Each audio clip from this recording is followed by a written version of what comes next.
Hey guys, what's up? It's your boy Miguel back again with another video, and today I got my hands on the regular iPhone 14, and I've already done an unboxing of the iPhone 14 Pro because obviously that was the star of the show when it comes to the Apple September event. And I mainly want to discuss one big theory and one big thing that a lot of people kind of really didn't like. So one of the things that a lot of people had a problem with was that the iPhone 14 wasn't really a big change or a redesign. There were a lot of people were also even calling this an iPhone 13s version instead of an iPhone 14. And honestly, that's very accurate because there really aren't a lot of changes when it comes to the iPhone 14. And I'm going to talk about what's different this time. We're going to do a quick unboxing, a quick look at the phone, and then we're going to talk about some of the similarities and some of the differences that there are between the iPhone 13 and the iPhone 14. One thing though is that this time the only biggest difference or the new introduction into the iPhone 14 lineup is the max version of the regular iPhone. So for the past couple of years, we only had one size and then we had the mini, but the mini was actually discontinued, and in its place, we had the iPhone 14 Max, which is a bigger version, same concept as the iPhone 14 Pro Max, but with a regular iPhone, not the non-Pro version, which is a little bit cheaper, but again has a bigger screen, a bigger battery for those people that really don't need the Pro version but want just a bigger phone and slightly better battery life. Now, quickly taking a look at the box, we have a white box this year, and we have the 128 GB version in hand. This is the blue phone that we have. We're going to go ahead and unbox it and take a quick look at the color here. Okay, so that's a pretty decent color. It's not really a blue. It's more of a sky blue or a baby blue color. But yeah, it's pretty good. And again, design-wise, you can immediately tell that there's no really significant differences. At least just visually looking at it, aesthetically, it's the exact same as an iPhone 13. No one would actually be able to tell. Apart from the color, this is an iPhone 14. Now, the rest is the exact same. We have the USB-C to Lightning port, and we also have our paperwork, which again contains the SIM ejector pin, the sticker, and some warranty information. Now, looking at the phone real quick, as mentioned this time, again, there are no significant differences aesthetically. It's the exact same as last time. We have a clear glass back here. We have the same dual camera setup. We have the aluminum rails here.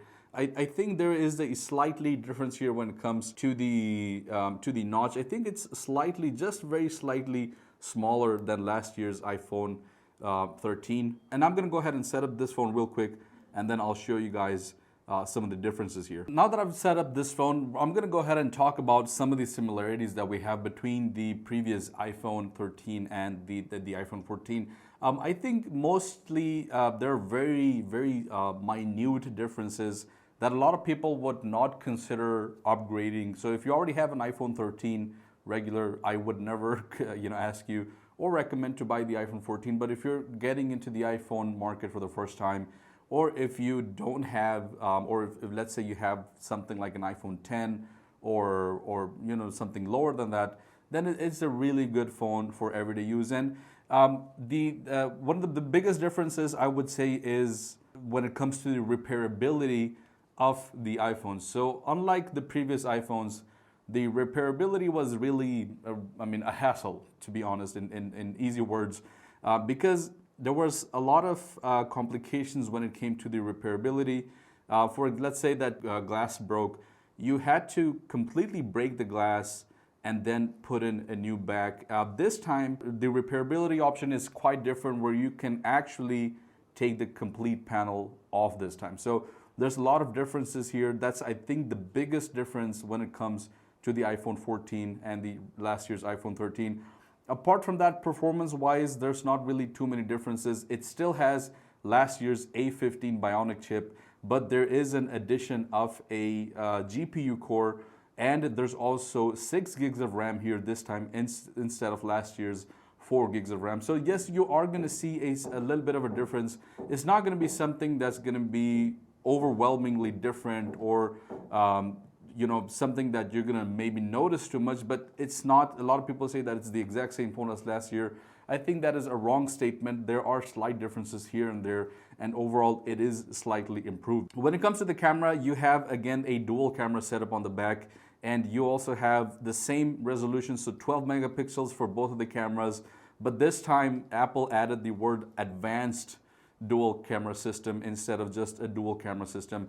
And there's also what Apple calls a photonic engine, which I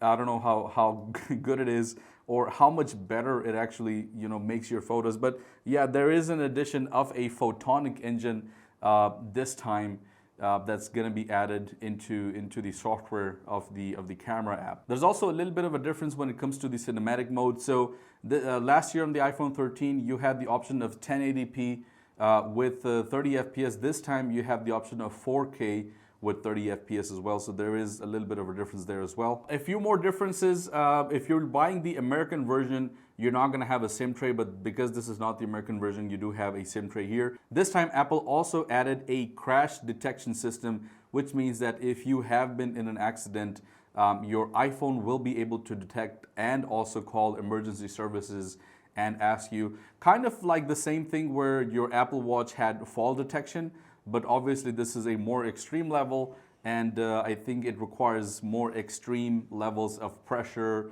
and weird things to kind of identify that you've been in a crash.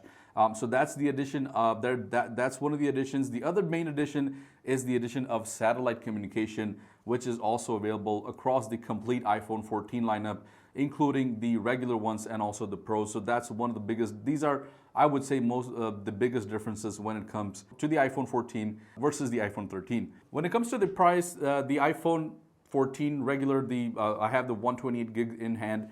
This starts at 3,399 dirhams, and that is the starting price, and it goes up a little bit depending on what variant you go with. But that is the starting price. It is obviously cheaper than the iPhone 14 Pro, about 1,200 dirhams less than that. But the big question is it really worth it, or should you actually upgrade if you already have something like the iPhone 13? As I mentioned, absolutely not. I would never recommend you to buy this if you already have the iPhone 13. That's a perfectly good phone as well, and you probably won't get to see the difference when it comes to the iPhone 13 and the iPhone 14 Pro. The colors as well, they're pretty much, there are slight differences. So we have this light blue color this time, and the remaining colors are pretty much the same. You have the white color, you have the black color, you have product red. But yeah, guys, that's pretty much it for the iPhone 14 regular version. I'm gonna see if I can get my hands on the Max version and kind of show you guys how much of a difference it is between both the regular and the Max version. Let me know if you are considering buying this phone down in the comments below. If you enjoyed the video, please consider subscribing and liking, and I'll see you guys in the next one. Peace out. Bye-bye.